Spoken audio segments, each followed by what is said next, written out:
All right, Mike, we're going to cap off today's crossover Thursday. Locked on Titans, Locked on Patriots. Thank you for making Locked On your first listen each and every day. For your second listen, make sure that you check out Locked On NFL so you get your Titans news or your Patriots news here with me and Mike in under 30 minutes every day. Now get your NFL news in under 30 minutes with Locked On NFL. You got me in the morning, the madman, taking you through all the biggest stories in the NFL. And then you got the barber himself, the OG, Tony Wiggins, doing the afternoon show. Make sure that you get your entire day covered with your favorite team's news, your NFL news. It's Locked On NFL, part of the Locked On Podcast Network, your team every day. But, Mike, I'm going to ask you this question before we go through our keys to victory here.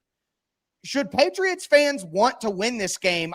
Gerard Mayo had a quote, the Patriots coach had a quote saying, the Titans are in a similar situation. It's us, good scheme. I think he said, good players, good scheme, but can't just get things going. I'm not so sure about the good players part. I think the good scheme, he could be onto something there, but the scheme needs better players for these teams to improve. Do you think that the Patriots is it better for the Patriots long-term to win this game and Drake May experience winning and, have positive vibes? Or do you think it might be better for the Patriots to lose and get themselves a top pick so that they can get a talented player to help make this scheme better? That's the $1,000,000 question right now. I mean, right. Do you sell out now to get wins, to get experience, to get these players used to being able to take it to teams and get, a win like they did last week against the Jets? Down, have to come back. You need to utilize all of your players on the field in order to be able to get the job done. Key stops on defense and strong showings on offense. To me, I think that's the modus operandi that the Patriots should be operating under this week, Tyler. Look, bottom line, you don't get the opportunity to win games that often. And this game is just as winnable for the Titans as it is for the Patriots. So I don't mean to make it seem like you go for the jugular when you can. They have just as many opportunities to beat the Patriots as the Patriots have to beat the Titans. But you look at the rest of the schedule along the way, and there are not going to be that many winnable opportunities for the Patriots. They got the Bills coming up twice. They got the Chargers on this schedule. The Patriots are going to have to be very good to be able to take it and beat these teams.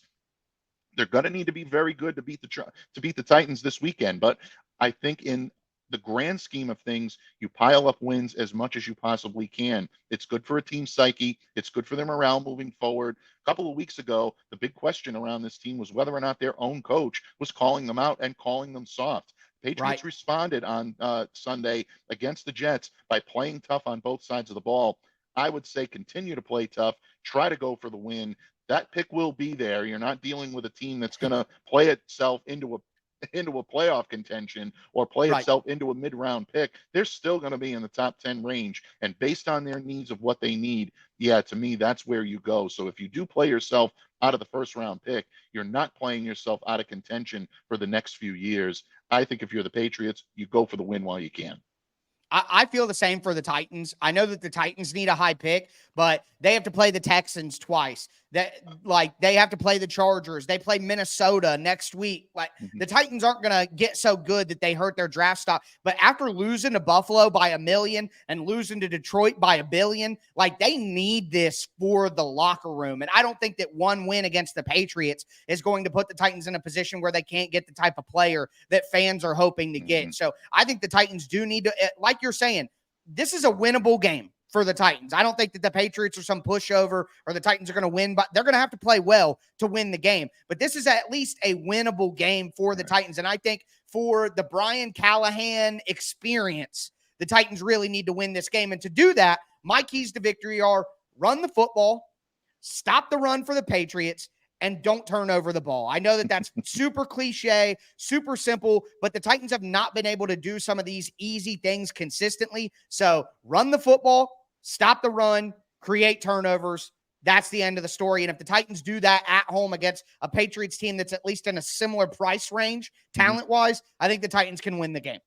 Yeah, I agree with you. I think this is going to sound very cookie cutter, very cliched, but very similar, and I think very poignant. For the New England Patriots, if you're going to do that, yes, you have to effectively run the football. Ramondre Stevenson and Antonio Gibson need to be a huge part of how you Hmm. run your offense. And that's going to allow either Jacoby Brissett to be able to manage the game, or it's going to allow Drake May to be able to maybe take some chances, like you said, Yep. downfield, but definitely utilize the middle part of that Titans defense in the middle part of the field in order to be able to make things happen and advance the ball. In order for the Patriots to win, they have to sell out to stop the run. The Pats last week had a big time, improvement from guys like Christian Ellis and Raekwon McMillan, who came up and helped this team get tackles and stop the run when they needed it. It was a one-man show for Devon Godshaw the last couple of weeks. It was nice to see him get some help. If that happens, it allows the secondary to set up and be able to defend against guys like Calvin Ridley and Tyler Boyd. So that's a big key for the New England Patriots, selling out, stopping the run, getting that Titans running game in check, and then you can go to work. And if you're the Patriots, you have to stop with the mindless penalties. You have to stop turning the ball over. They did not turn the ball over as much on Sunday against the Jets, and they've really been better about being more disciplined. You need to see that growth continue. And again, if you're going to grow as a team, the only way to do that is to go for the jugular and go for the victory when you can. So my keys to victory are exactly the same as yours. I think it's going to be about which personnel grouping is talented enough to be able to take it to the other. I think there's equally as good of a chance on either side of the ball of that happening. I think this could be a sneaky good game to watch, a sneaky fun game to watch for football fans. It's not going to get the national attention that I think it Right. deserves, but these two teams I think can play each other very well. And I, for one, am looking forward to it. I know you are as well.